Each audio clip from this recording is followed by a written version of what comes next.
कहते हैं कि आपके पास चाहे कितना भी पैसा आ जाए, कितनी भी दौलत आ जाए, लेकिन अपने अंदर इंसानियत को जिंदा जरूर रखना। अगर पैसा आने के बाद आपकी इंसानियत खत्म हो गई ना, तो ये सोच लेना कि सब कुछ खत्म हो गया। क्योंकि पैसा माना है कि बहुत कुछ है, लेकिन बहुत कुछ भी नहीं है। अगर खाली आपके पास सिर्फ पैसा है, इज्जत नहीं है, इंसानियत नहीं है, तो आप ये सोच लीजिए कि आपके पास कुछ भी नहीं है। आप जीवन जी तो रहे हैं, ठीक है, आपको लगेगा कि हाँ हमारे पास सब कुछ है, लेकिन सच में आपके पास कुछ भी नहीं है। तो इसी के ऊपर एक बहुत अच्छी कहानी लेकर आई हूँ, प्लीज ध्यान से सुनिएगा। मैं अलीशा आप सबका स्वागत करती हूँ स्पीक यूनिवर्सल पर। इस कहानी में क्या होता है, एक सरकारी कर्मचारी होता है। तो वो एक दिन अपने बेटे को बोलता है कि चलो आज ना बाहर डिनर करते हैं, आज बाहर डिनर करने का मन है।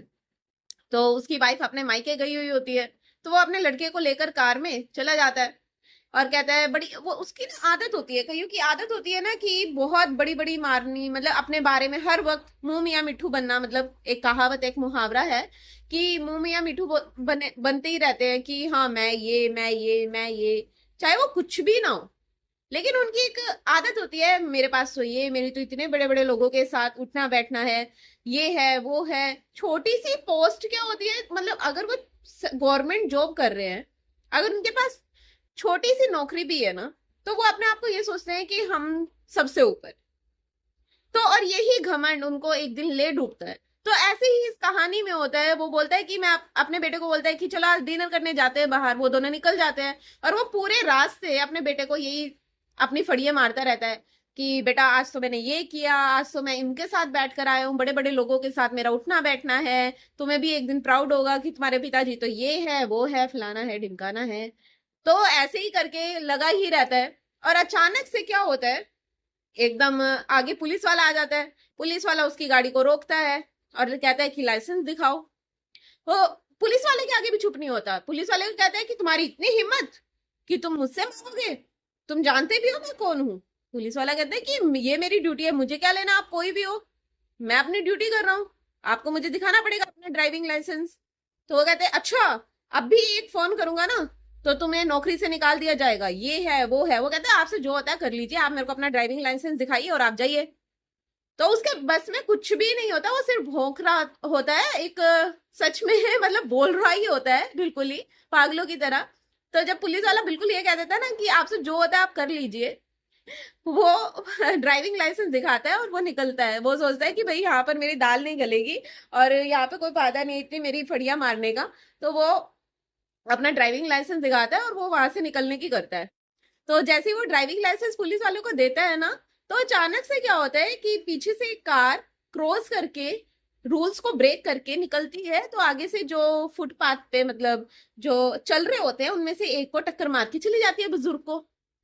तो पुलिस वाला एकदम लाइसेंस हाथ में ही होता है, वो एकदम उधर देखते देखते, वो उधर देखते है कि उधर टक्कर मार दी है, वो फटाफट भागा हुआ जाता है, उस बुजुर्ग को उठाता है और वो उसको कहता है, जो गाड़ी रुकी हुई होती है, जो सरकारी कर्मचारी की गाड़ी होती है, वो उसको कहता है कि प्लीज हेल्प कर दीजिए, मेरे पास इस वक्त बाइक भी नहीं है, मेरी बाइक अभी मेरे पास नहीं है, आप प्लीज मेरी हेल्प कर दीजिए, इनको बहुत चोट आई है और इन्हें हॉस्पिटल अभी लेकर जाना होगा, तो आप प्लीज मेरी हेल्प कर दीजिए।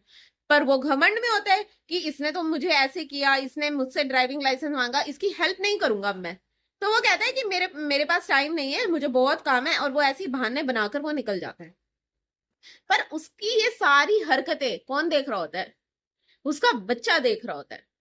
अब उसके बच्चे के ना अंदर ही अंदर एक गिल्ट, मतलब उसके बच्चे को फील होने लग जाता है कि मेरे पापा क्या कर रहे हैं, मतलब ये हेल्प नहीं कर सकते। उसके बच्चे को पता होता है कि अब तो हम तो डिनर करने जा रहे थे ना, ऐसा कौन सा जरूरी काम था कि मेरे पापा ने उनकी हेल्प करने से मना कर दिया। उसके बच्चे को अंदर ही अंदर बहुत फील हो रहा होता है। वो डिनर करने के लिए एक अच्छे होटल में जाते हैं, बच्चा कुछ भी नहीं खाता, क्योंकि उसके माइंड से वो चीजें नहीं निकलती कि मेरे पापा ने ऐसा क्यों किया, मेरे पापा को उनकी हेल्प करनी चाहिए थी। पर उसके माइंड से, बच्चे के माइंड से ये चीजें नहीं जाती। तो वो घर आ जाते हैं।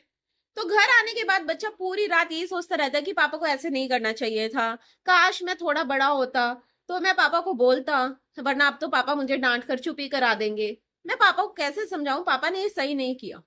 तो ऐसे ही करते सुबह हो जाती है, सुबह होती है तो वो अखबार पढ़ता है, देखता है अखबार में पहले ही पन्ने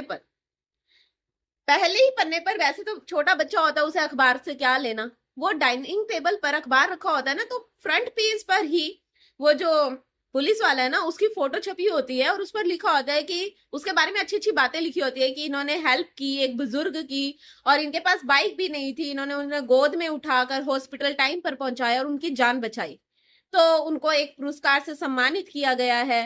तो ऐसे ही बहादुर पुलिस ऑफिसर्स होने चाहिए, ऐसे ऐसे ब्ला ब्ला, मतलब उनके बारे में बहुत अच्छा लिखा हुआ था। वो खुश हो जाता है कि शुक्र है कि वो बच गए और उन्होंने बहुत अच्छा काम किया।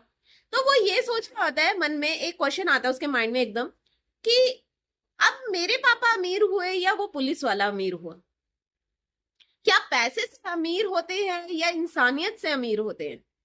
तो वो मन में कहता है कि नहीं, हम अमीर नहीं, वो पुलिस वाला हमसे बहुत अमीर है, क्योंकि उसके पास जो दिल है वो बहुत बड़ा है। तो वो न्यूज़पेपर उठाता है और उसके पापा उस टाइम मतलब कच्ची नींद में ही होते हैं, बेड पर ही बैठे होते हैं, और वो जाकर अपने पापा को वो न्यूज़पेपर दे देता है और कहता है कि पापा, आज एक खबर है, जरूर एक बारी न्यूज़पेपर अच्छे से पढ़िएगा। उसके पापा वो खोलते हैं और वो सारी चीज पढ़ते हैं। तो ये कहानी हमें ये बताती है कि पैसा आपके पास चाहे कितना भी हो, चाहे आप कितने भी अमीर हो, अमीर पैसे से नहीं बनते, इंसानियत से बनते हैं। अगर आपके अंदर इंसानियत नहीं है ना किसी को भी लेकर, तो आप इंसान भी नहीं है। पैसा तो छोड़ ही दीजिए, तो अपने अंदर इंसानियत को कभी मरने मत दीजिए।